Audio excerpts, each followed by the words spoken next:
Γεια σας παιδιά, στο σημερινό βίντεο είμαι στην ταράτσα μου και θα σας δείξω το ύψος, είναι τόσο, ναι.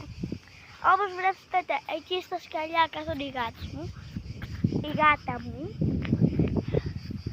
είναι πολύ ωραία, εκεί κάτω είναι η θάλασσα και είναι πολύ ωραία γενικά.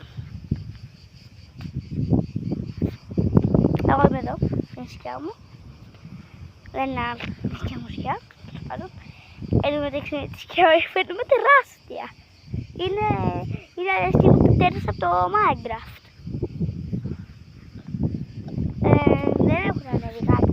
Άλλες φορές ανεβαίνουνε, δεν ξέρω γιατί τώρα δεν ανεβήκανε.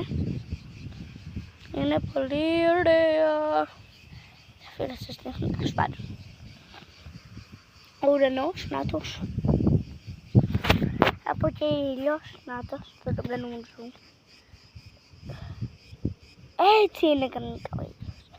Ήρθε η πρώτη γάτα μου. Νάτι, σπίθας. Είναι πολύ ωραία. Και αυτό είναι το βίντεο παιδιά. Μην ξεχάσετε να κάνετε like, subscribe και ένα hype. Αντίο!